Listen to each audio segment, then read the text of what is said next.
الذي خلق السماوات والأرض وخلق الإنسان من الماء والطين ثم علمه البيان والتبيين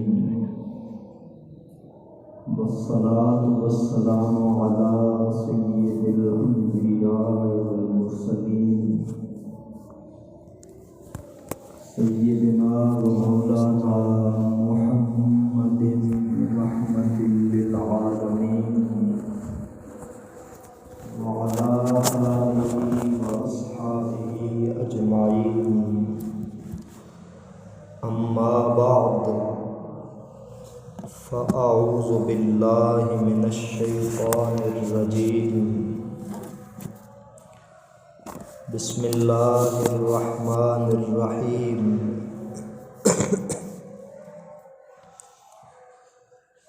كل نفس ذائقة الموت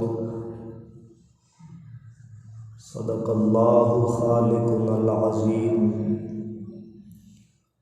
وبلغنا رسوله النبي الكريم الأمين ونحن على ذلك لمن الشاهدين والشاكرين والحمد لله رب العالمين إن الله وملائكته يصلون على النبي يا أيها الذين آمنوا صلوا عليه وسلموا تسليما درود پاک الصلاة والسلام عليك يا سيدي يا رسول الله وعلى آلك وأصحابك يا سيدي يا شفيع المذنبين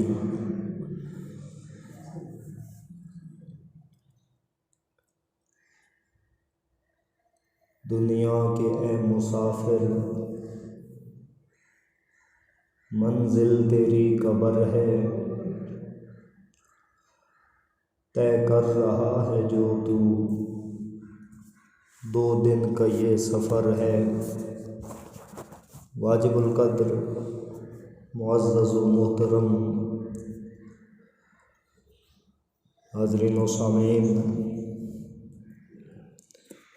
اللہ کریم جل جلالہ وعم نوالہ کا بے پناہ لطف و کرم،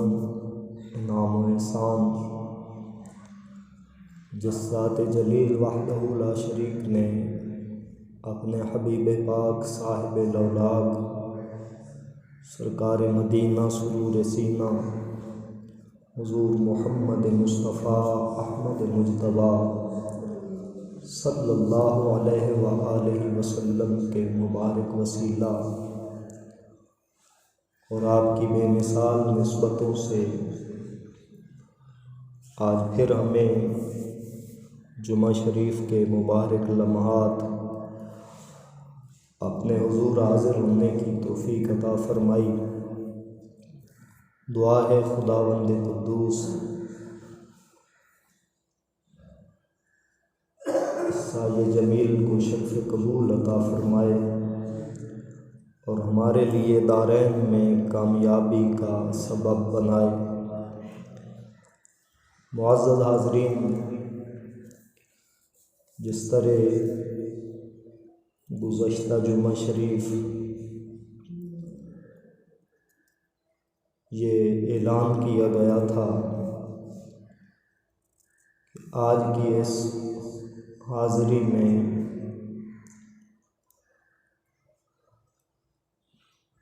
صاحب ایمان میت کے متعلق جو ضروری باتیں ہیں ان پر گفتگو ہوگی، اسی کے تحت چند ایک ضروری چیزیں جو مسائل جامع ہیں وہ پیش کرتے ہیں۔ اللہ تعالیٰ سمجھنے کی توفیق عطا فرمائے۔ حاضرین گرامی، سب سے پہلے یہ جاننا ضروری ہے جب بندے مومن پر حالت نزع طاری ہوتی ہے، یعنی اس پر موت کا وقت آتا ہے اور وہ زندگی اور موت کی کشمکش میں ہے، اس کی روح کو اس کے پیراہن خاکی سے نکالا جا رہا ہوتا ہے، تو یہ منظر بڑا مشکل ترین ہے اور بڑے کشیدگی کے لمحات ہوتے ہیں۔ حدیث پاک میں آتا ہے کہ ممکن ہے بندہ ساری زندگی نیک عمل کرتا رہے اور موت کے وقت اسے ایمان نصیب نہ ہو، تو اس کی ساری زندگی کی نیکیاں وہ بے معنی اور بے فائدہ ہو جاتی ہیں۔ اور یہ بھی ممکن ہے کہ بندہ ساری زندگی گناہوں میں رہے اور اسے آخری وقت میں توبہ اور کلمہ شریف نصیب ہو جائے تو اللہ تعالیٰ اس کے سارے گناہ معاف فرما دے۔ سامعین گرامی، موت کا لمحہ وہ درد اور کرب کا لمحہ ہے۔ اللہ تعالیٰ ایمان کی موت عطا فرمائے، توبہ کی موت عطا فرمائے۔ موت آنی تو ہے ہی، اللہ جس دھج سے کوئی مقتل میں گیا وہ شان سلامت رہتی ہے، یہ جان تو آنی جانی ہے، اس جان کی کوئی بات نہیں۔ تو اس دنیا سے جانے کے بھی مختلف انداز ہوتے ہیں، مختلف مراتب اور درجات ہیں۔ تو جب ایک بندے پر نزع کی حالت طاری ہو، ہم جو دوسرے لوگ ہیں وہ سمجھیں کہ اب اس کے آخری لمحات ہیں، تو اکثر غلطی یہ ہوتی ہے کہ وہاں رونا شروع کر دیتے ہیں بلند آواز میں، اور اس وقت ساری محبتوں کا اظہار کیا جاتا ہے کہ آپ ہمیں چھوڑ کے جا رہے ہیں، میرا سہارا کون بنے گا، میری پشت پناہی کون کرے گا۔ تو یہ ساری باتیں اس وقت کرنا شرعاً ممنوع ہیں، اس وقت نہیں کرنی چاہیے۔ اس وقت نا امیدی اور یاس و قنوطیت کی اور وچھوڑے کی اس قسم کی کوئی بات نہیں ہونی چاہیے۔ اس وقت اس کے نزدیک فقہاء نے احادیث مبارکہ سے جو باتیں اخذ کر کے ہمیں دیں، اس میں سے یہ ہے کہ کلام حسن اللہ تعالیٰ کی رحمت، اللہ تعالیٰ کی بخشش اور اللہ تعالیٰ کے وسیع خزانوں کی بات کی جائے، امید اور یقین کی بات کی جائے اور ایمان کی بات کی جائے۔ اور یہ ہے حدیث مبارکہ میں آتا ہے کہ اس کے پاس جو حاضرین ہوں وہ بلند آواز سے کلمہ طیبہ کا ورد کریں، کلمہ شریف بلند آواز سے پڑھیں، کلمہ شہادت پڑھیں اس کے قریب۔ لیکن یہاں پہ اس موقع پہ ایک غلطی ہو جاتی ہے جو مرنے والے کے لیے خطرناک ثابت ہو سکتی ہے۔ وہ یہ ہے کہ اسے کلمہ پڑھنے کا حکم دیتے ہیں، اس بندے کو کہتے ہیں کہ کلمہ پڑھو، اس سے کہتے ہیں کہ لا الہ الا اللہ پڑھو، تو اس سے نہیں کہنا چاہیے، چونکہ وہ ایک آزمائش اور مشکل کا وقت ہے۔ اگر اس وقت ہم کہیں اس بندے سے کہ کلمہ پڑھو، اس نے انکار کر دیا، تو پھر اللہ تعالیٰ معاف فرمائے اس کی موت کفر پہ نہ ہو جائے، اس کی موت توحید و رسالت کے انکار پر نہ ہو جائے، تو میت سے، مرنے والے سے جس پر موت طاری ہے، اسے حکم نہیں دیا جائے گا، اسے نہیں کہا جائے گا کہ تم کلمہ پڑھو، بلکہ اس کے پاس اونچا اونچا پڑھا جائے گا تاکہ وہ یہ کلمات خیر سنے اور اس کی زبان سے خود بخود یہ کلمات جاری ہو جائیں۔ ایمان مفصل، ایمان مجمل پڑھنے کا حکم بھی ہے، اور یہ تلقین بھی ہے کہ وہ پڑھا جائے، اور آیت الکرسی پڑھی جائے۔ اور حدیث پاک میں آتا ہے، مشکوٰۃ شریف کی حدیث پاک ہے، اقرؤوا علی موتاکم سورۃ یاسین، کہ جس آدمی پر موت طاری ہو اس کے قریب سورہ یاسین شریف پڑھی جائے۔ سورہ یاسین شریف کی تلاوت سے اس کی موت کی سختی میں بھی کمی ہوگی، اللہ تعالیٰ کی رحمت سے اس کے زبان پر کلمہ طیبہ اور توبہ استغفار کے الفاظ بھی جاری ہو جائیں گے۔ اس سورہ یاسین شریف اور آیت الکرسی کے علاوہ قرآن مجید کا کوئی حصہ بھی تلاوت کرنا مستحسن اور مستحب ہے، جبکہ چند ایک چیزیں وہ حدیث پاک سے جو نبی کریم صلی اللہ علیہ وسلم نے صحابہ کرام کو تعلیم فرمائیں، ان میں سے ایک یہ ہے کہ سورہ ملک شریف تلاوت کی جائے، سورہ تغابن تلاوت کی جائے، سورہ الہاکم التکاثر اس کی تلاوت ہو، تو یہ میت کے یعنی کہ ایمان پر موت میں معاون ثابت ہوتی ہیں۔ ایک بڑی عجیب بات ہے کہ بسا اوقات خطابت کے جملے وہ اتنے جوش پہ چلے جاتے ہیں کہ یہ کہہ دیا جاتا ہے کہ جب میت کے پاس سورہ یاسین شریف پڑھتے ہو تو زندگی میں کیوں نہیں پڑھتے؟ جو مر رہا ہے اس نے زندگی میں کبھی پڑھی؟ کیا ہم قرآن مجید کو بندے مار سمجھا ہوا ہے کہ جب بندہ مارنا ہو تو سورہ یاسین پڑھی جائے؟ تو یہ ایسی باتیں ہیں جو سنت کے خلاف ہیں، حدیث پاک کے خلاف ہیں۔ حدیث پاک میں یہ ہے کہ میت کے پاس عند من حضرہ الموت، کہ جس بندے پر موت طاری ہو اس کے پاس سورہ یاسین شریف پڑھی جائے۔ تو سورہ یاسین شریف کا اس بندے کے پاس تلاوت کرنا، دوسری آیات کا تلاوت کرنا،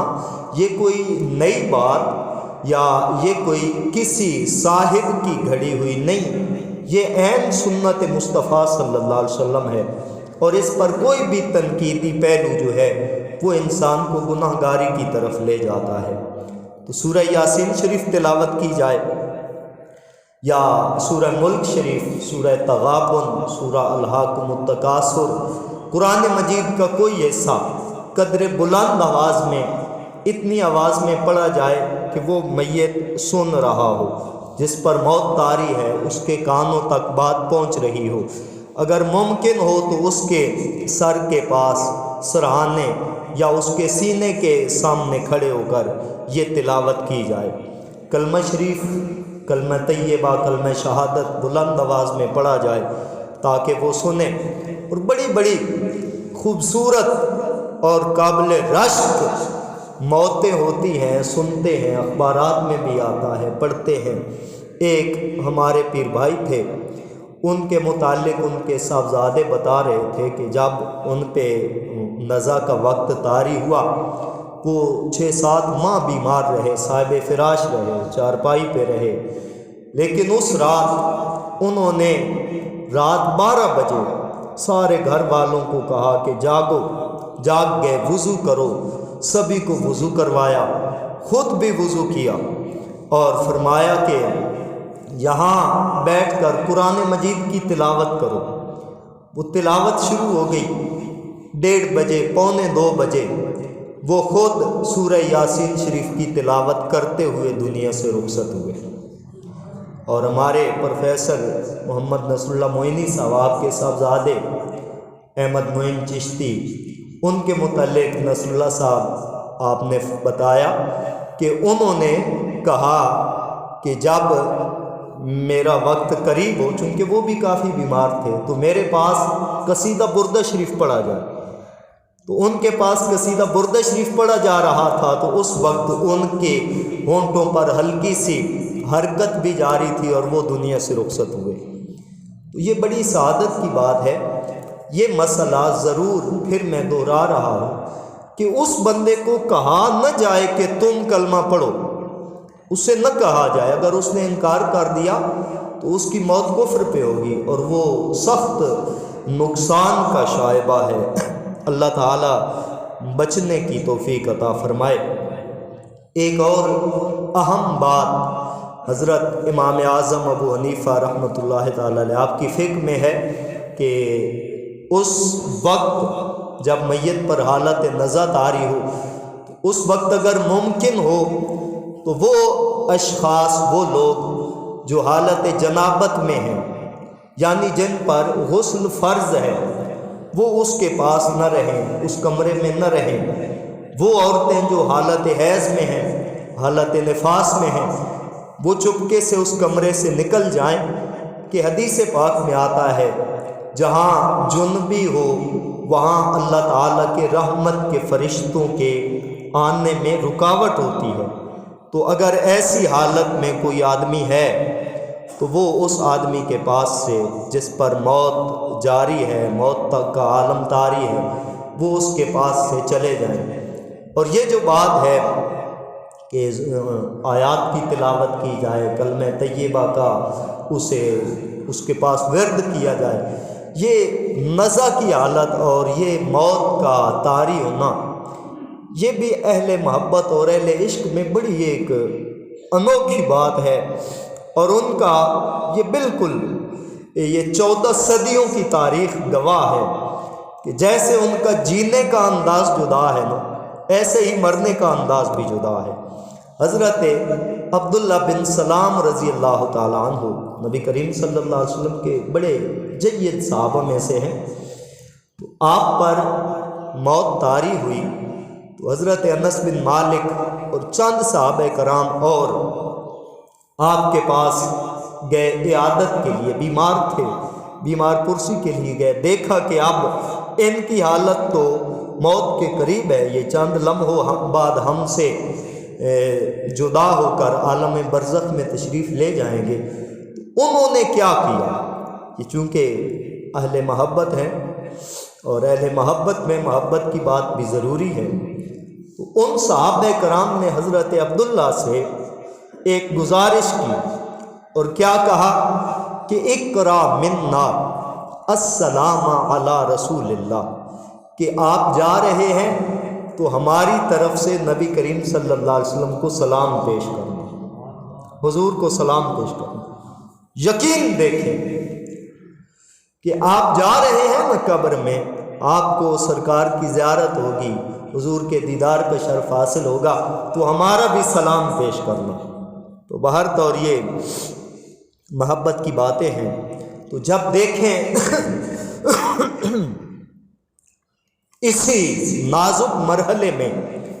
بندے کا جس پر موت طاری ہے،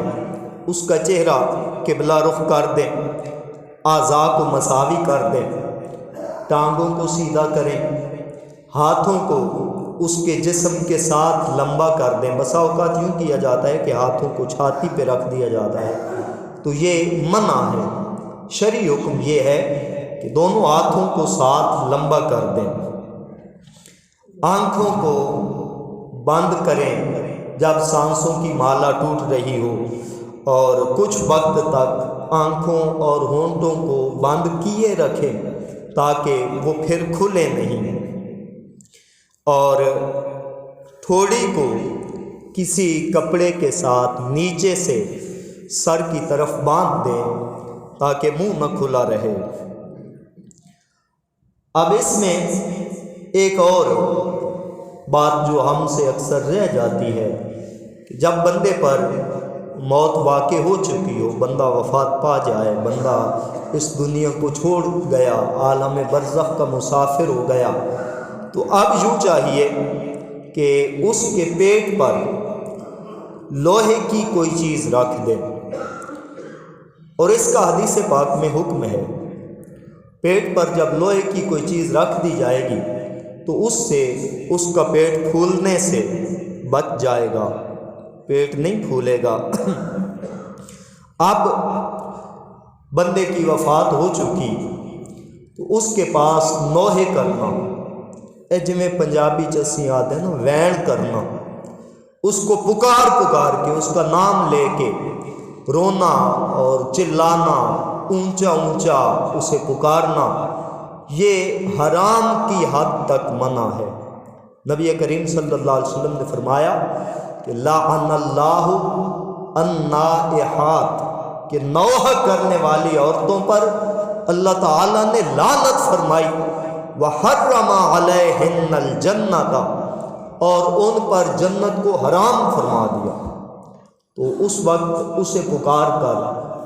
کہ چھوڑ گیا ہمیں، ہم کہاں جائیں گے، کیا کریں گے، یہ نوحہ خوانی جو ہے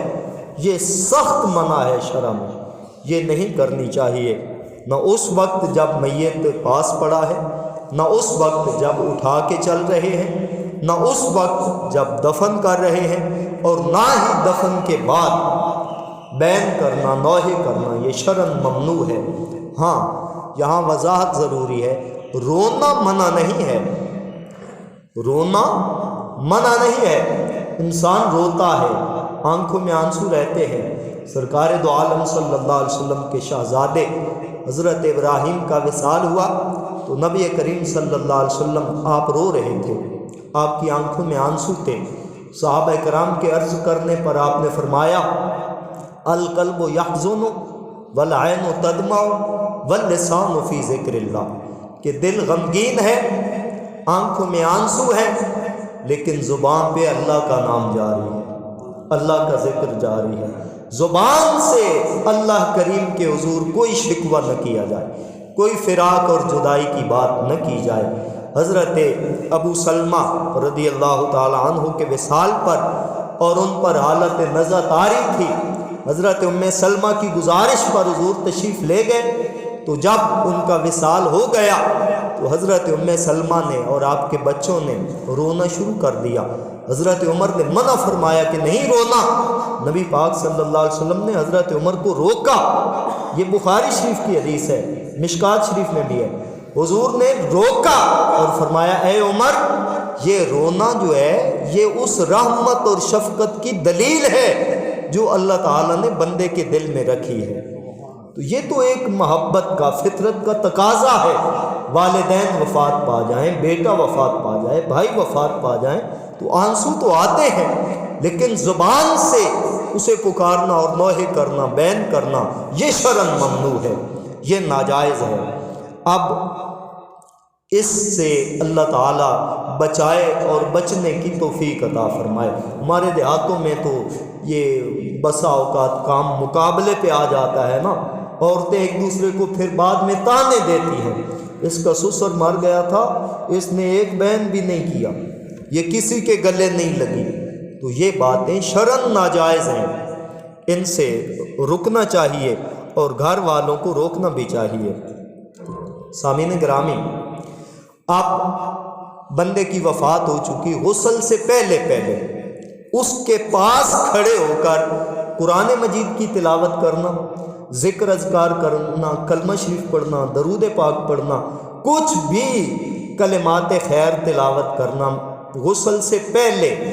یہ مکروہ تنزیہی ہے، مکروہ تنزیہی۔ بسا اوقات بڑے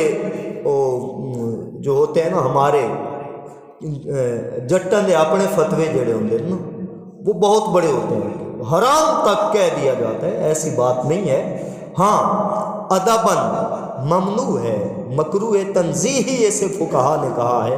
کہ اگر نہ کیا جائے تلاوت وغیرہ اس کے پاس کھڑے ہو کر نہ کی جائے غسل سے پہلے تو یہ بہتر ہے، اگر کر بھی دی جائے تو کوئی حرام کام نہیں ہے۔ ہاں جہاں میت ہے اس سے کچھ فاصلے پر کہ جہاں سے آواز اس تک نہ پہنچے وہاں تلاوت کرنے میں کوئی حرج نہیں، بلکہ مستحب ہے زیادہ سے زیادہ ذکر اذکار۔ اور کچھ علاقوں میں بڑی یہ اچھی روٹین ہے کہ ادھر میت کی تجہیز و تکفین اور غسل کا کام ہو رہا ہوتا ہے، تو جہاں لوگ بیٹھے ہوں وہاں ان کے ہاتھ میں تسبیحاں دے دیتے ہیں، وہاں مڑکے دے دیتے ہیں کہ استغفار کرو، درود شریف پڑھو، کلمہ شریف پڑھو، اور میت کے قبر تک پہنچنے تک بس اوقات 2 لاکھ مرتبہ قرآن مجید اس کے کلمہ شریف کی تلاوت ہو جاتی ہے، کلمہ شریف کے 2 لاکھ پڑھے جاتے ہیں۔ تو یہ بالکل اچھی بات ہے، یہ ہونا چاہیے۔ جب میت کو غسل دے دیا جائے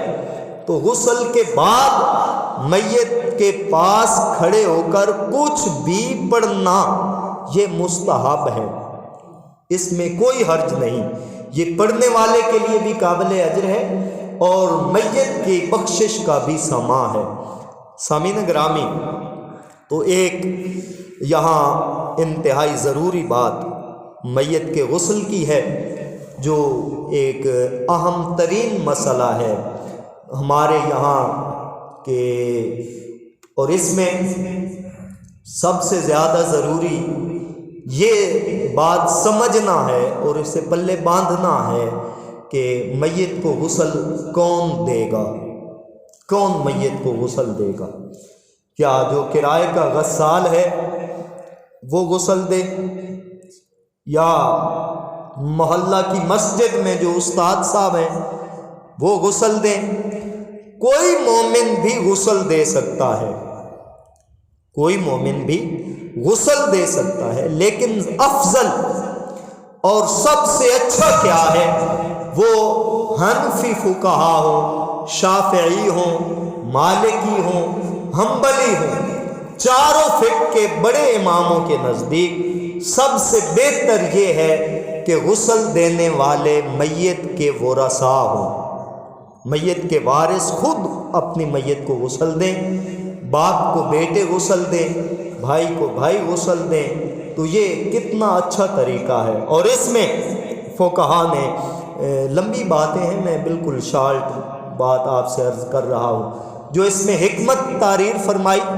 وہ یہ ہے کہ اگر میت میں کوئی ایسا جسمانی عیب ہے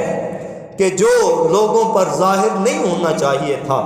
اگر غسل دینے والا فیملی کا بندہ ہوگا، گھر کا بندہ ہوگا، تو وہ اس کی پردہ پوشی کرے گا۔ تو اس طرح کی پردہ پوشی اور کوئی نہیں کر سکتا۔ غسل کے مسئلہ میں یہ بات ضروری ہو گئی کہ ورثاء اور اس کے یعنی کہ جو رشتہ دار ہیں وہ غسل دیں، اور اس کے ساتھ ہی ایک اور مسئلہ یہ بھی واضح ہو جائے کہ جب عورت فوت ہو جائے، عورت کو اس کا خامد غسل نہیں دے سکتا۔ عورت فوت ہو جائے تو اس کا خامد اس کے غسل میں شامل نہیں ہو سکتا۔ ہاں، اگر مرد فوت ہو جائے تو مرد کے غسل میں عورت شامل ہو سکتی ہے۔ شوہر فوت ہو جائے تو اس کی بیوی اس کے غسل میں شامل ہو سکتی ہے، حتیٰ کہ مکمل اس کو غسل دے سکتی ہے۔ اس کی وجہ کیا ہے کہ جب مرد فوت ہوتا ہے تو نکاح ختم نہیں ہو جاتا،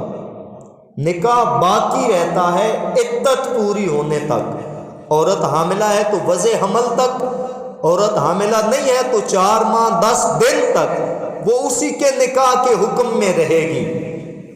وہ سارے احکام اس پر وہ جاری رہیں گے۔ تو عورت جب بچ جائے اور حامل فوت ہو جائے تو نکاح ابھی باقی ہے، لیکن جب عورت فوت ہوتی ہے تو اس خامد سے اسی لمحے اس کا نکاح ختم ہو جاتا ہے، اور اب وہ اس کے لیے غیر محرم ہے۔ اس کا چہرہ دیکھنا، اسے غسل دینا، ہاتھ لگانا، یہ تمام دوسرے غیر محرموں کی طرح منع ہے۔ اور یہاں یہ بات پھر شاید رہ نہ جائے، غیر محرم کا مسئلہ کہ غیر محرم یہ بیربل شریف میں تو 2 صدیوں سے دین ہے، اور یہ ساری چیزیں ہیں، ان پر عمل بھی ہے، کئی بار دیکھتے بھی ہیں، اور ساتھ کے علاقوں میں بیربل شریف سے ہٹ کر اس بات پہ جھگڑا ہو جاتا ہے اس بات پہ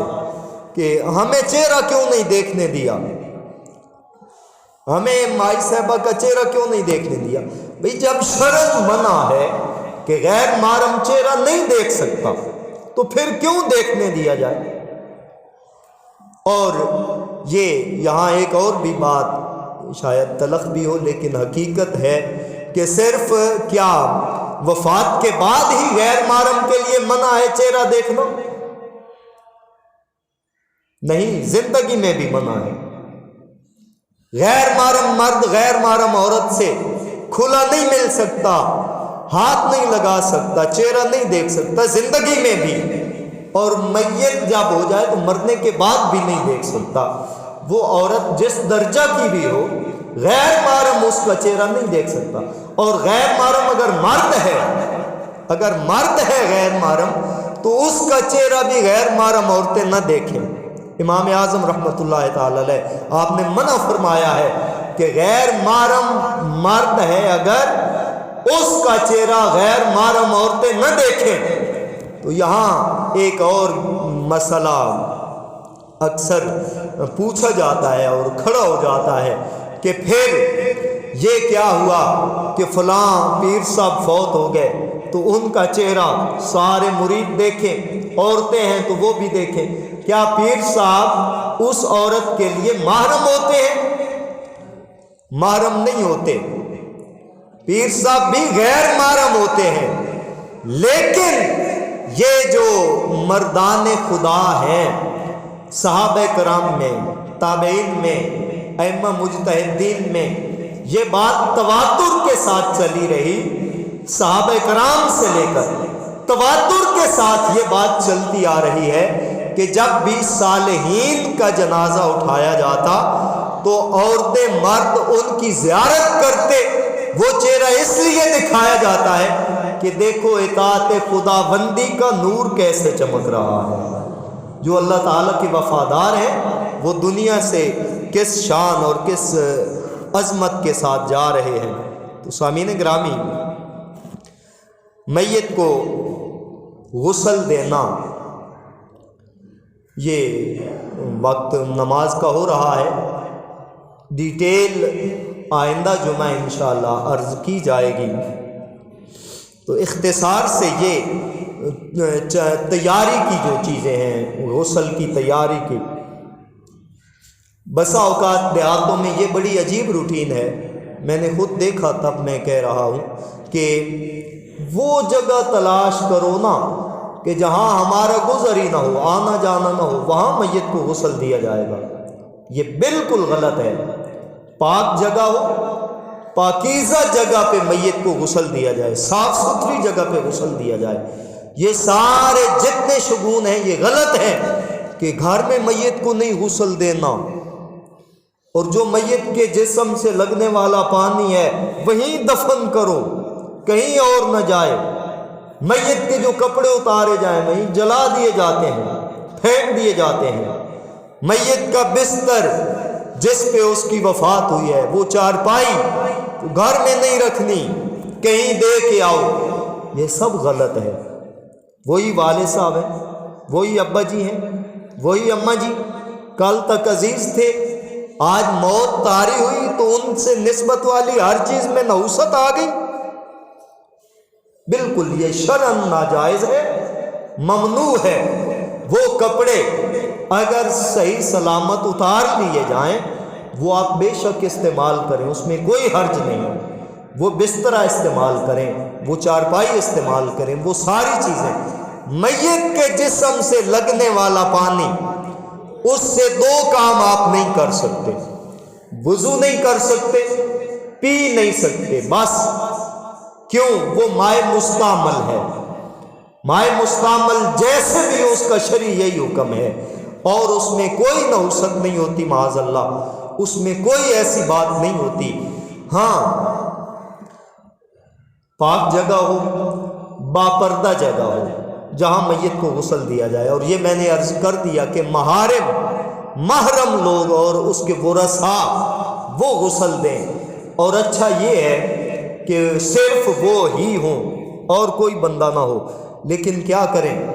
پتہ ہی کوئی نہیں غسل کیسے دیا جائے، تو کیسے غسل دیں گے؟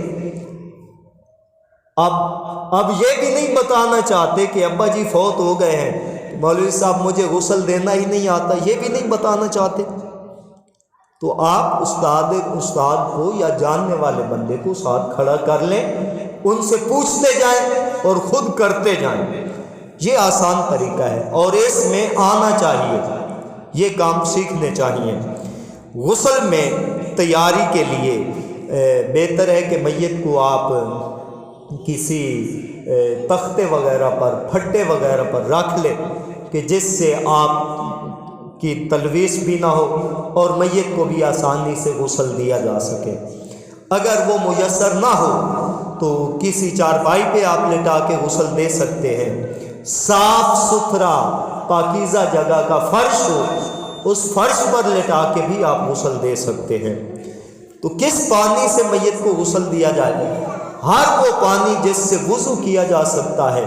اس سے میت کو غسل دیا جا سکتا ہے۔ اس میں سنت استحبابی یہ ہے کہ جس سے زیادہ اجر اور نیکیوں میں اضافے کا سبب بنتا ہے، وہ یہ ہے کہ آپ پانی میں کچھ بیری کے پتے لے کر، وہ بیری کے پتے پہلے دھو لیں تاکہ گرد وغیرہ ان سے اتر جائے، وہ لے کر اس میں ڈالیں اور ایک بار پانی کو جوش دے لیں، ابال لیں، اور پھر نرم ٹھنڈا کر کے جیسے عام جسم پر استعمال ہوتا ہے اس صورت میں کر کے اگر غسل دیں تو اس میں ایک سنت کا اضافی ثواب شامل ہو جاتا ہے۔ پردہ اگر ایسا کمرہ، ایسی جگہ نہیں ہے تو کپڑے کا پردہ لگا لیں، کپڑا پکڑ کے یا جیسے بھی پردہ کر کے اس پر میت پر اسے غسل دیا جائے۔ اب میت کے کپڑے اتار لیے جائیں،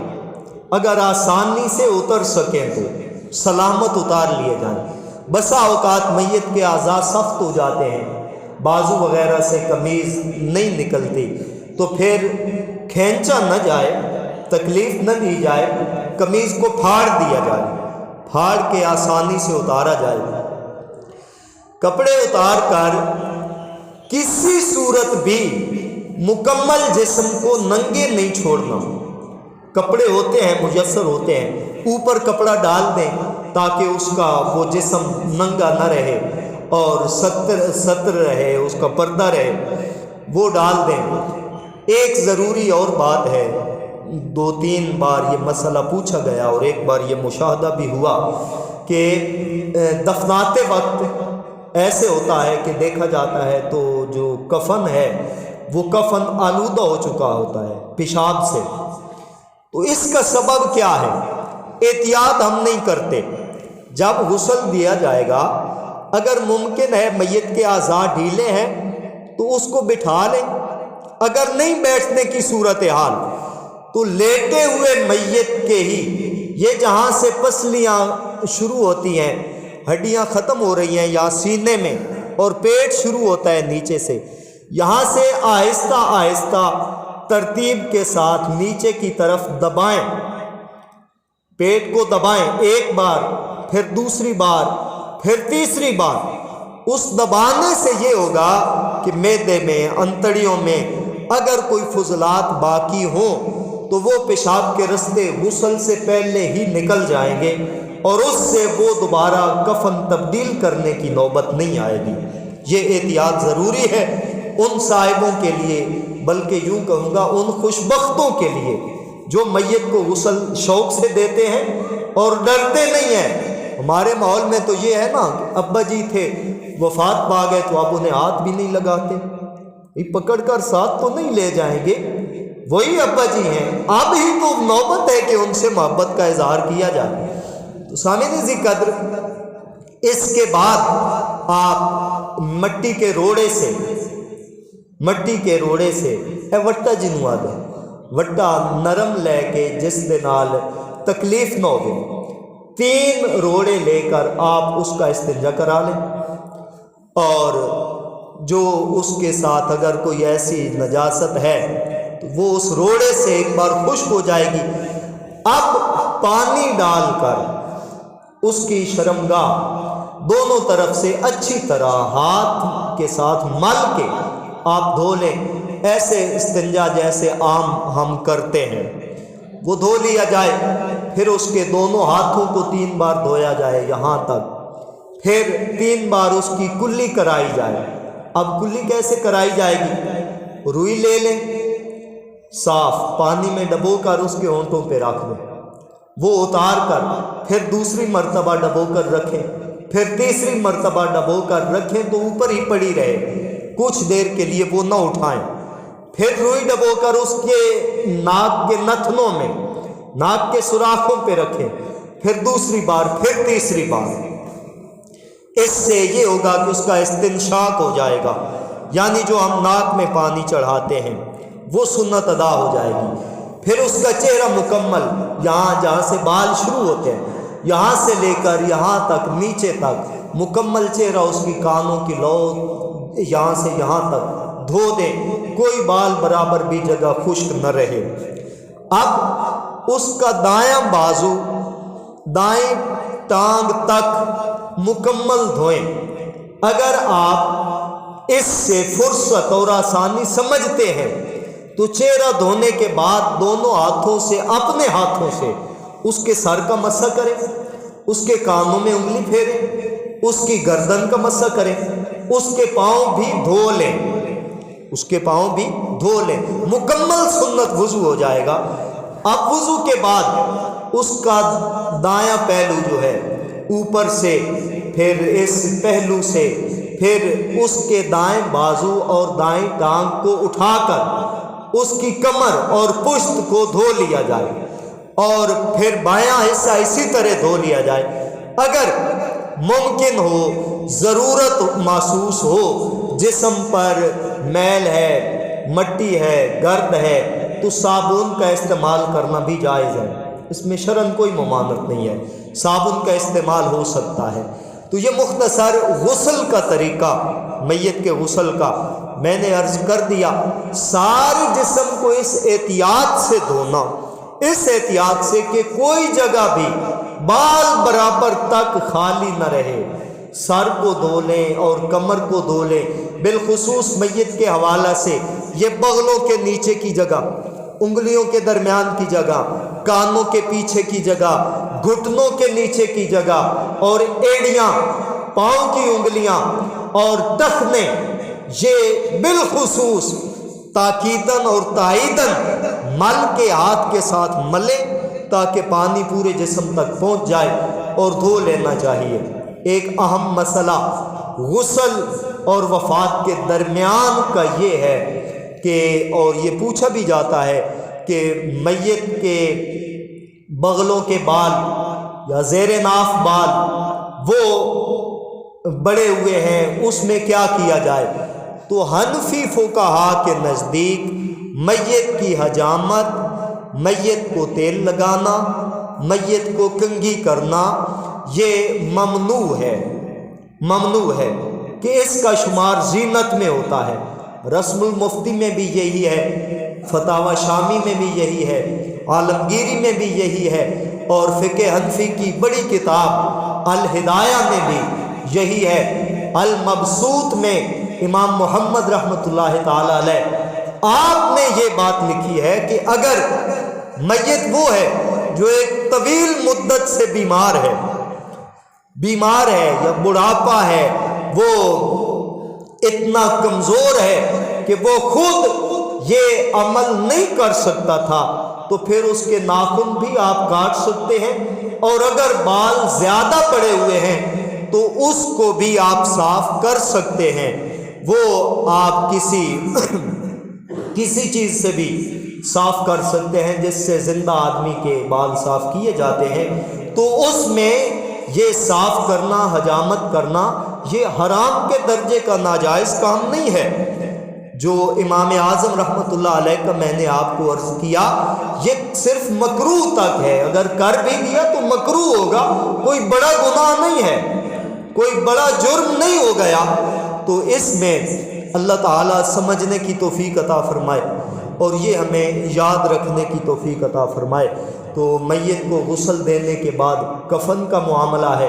آئندہ جمعہ انشاءاللہ کفن اور میت کو دفن کرنا اللہ تعالیٰ ہمیں ایمان والوں کی بہر طور خدمت کی توفیق فرمائے۔ آخر دعوانا الحمدللہ۔